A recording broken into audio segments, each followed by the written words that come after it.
Hey there, everyone.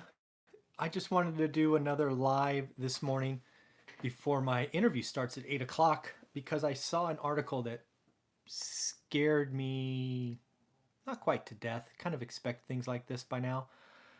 But it's something we're all going to have to deal with as landlords, I'm afraid. And this was done in Seattle, Washington. Did you see this? Seattle, Washington's legislature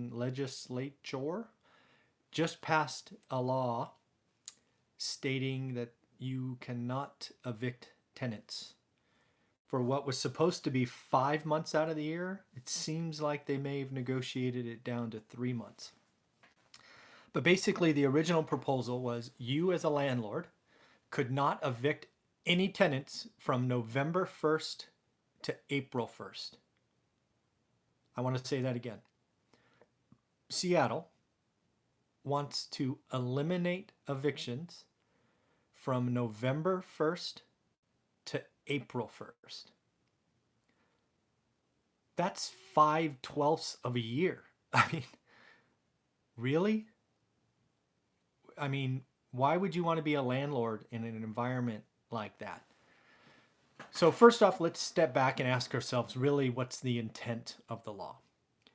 Again, if you sort of go back to housing is a necessity, right? Shelter is an important factor of human life.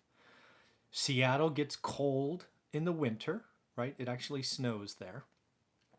So being evicted for non-payment, for being a nuisance, for whatever legal reasons there used to be, they wanted to see less people out on the street because of evictions. And their idea is, let's create a law that says landlords can't evict anybody from November to April 1st. I mean, first you bring in rent control. Now you're saying you can't evict anybody except on, the second Saturday of a month. I mean, what are we thinking? So, first off, the intent or the message behind the law, I mean, you have to understand it as a human being, I think. But instead of creating laws that hurt other citizens of Seattle who are investing in Seattle, right? These people are investing their hard-earned money in Seattle to make Seattle better.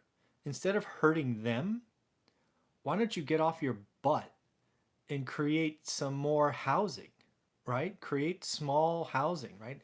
I'm reading more and more about these people creating 3, 4, 500 square micro houses. Get off your butt and solve the supply problem. You can do that. You're in the legislation. You can create zoning maps and all of those other things. You can create tax incentives and all of that. Yes, I know it's hard and you got to work for a living and oh my goodness. If you don't solve the supply problem and you try to go after the other side, all you're going to do is alienate landlords who are investing in your city. They are going to kick their tenants out between April and September. They're going to fix them up and they're going to sell them to owner occupants. You're going to reduce the available inventory of rentals. What don't you guys get? Do you not look at history? Anytime legislation have just come in and done rent control or created laws that prevent eviction, you're just forcing undue stress in the system and you're going to reduce supply. You're going to make the problem worse. What do you not get in this? Hello, how you doing this morning?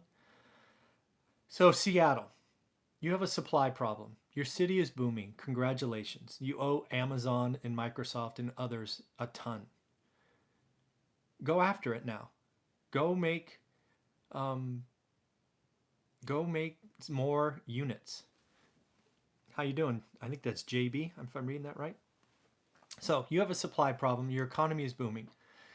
If you don't address the problem when times are good, you're not going to have the proceeds, the tax base to do it when times are bad. You are inadvertently making your problem worse. yes, I know it will feel good at election time. I know it'll feel good in the short term, but y'all got to stop thinking short term. Go back and look at the history of New York and San Francisco when they've done similar things. All you do is you take inventory out of the market, stuff goes condo, stuff gets sold to owner occupants, and people who are living paycheck to paycheck have less supply. They have to live farther and farther and farther away. You're not doing the right thing. This law is, it's ass backwards and doesn't address the problem, and in fact will create the problem even worse. Yes, unintended consequences are real, and this is going to be, if this passes, I did read an article that says the governor can still veto it. Fingers crossed, they're a smart governor, but either way, in this political environment where unemployment's below 4% and all, this is the best time ever. Go fix the supply problem. This unintended consequences of, I guess, good-hearted laws. I mean, you understand where they're coming from, but you're not fixing the problem. And in fact, I guarantee only one thing. If this goes through, you're going to have less rental units. If I owned any rental homes in Seattle, I would be, as soon as April 1st came, I'd be kicking my tenants out. I'd be cleaning the property up, and I would sell it to an owner occupant who can go get a 3.5% down loan, and everybody wins except the tenants. Shelter is required. But if you're going to create rules that make it hard for me to run a profitable business, I'm going to get out. I am going to go somewhere else with my capital. So I just thought that was such a bad idea that I had to create a quick short video about it.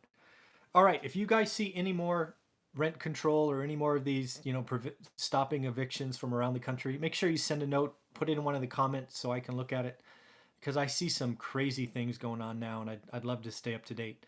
All right, everybody, take care of yourself. Not yet.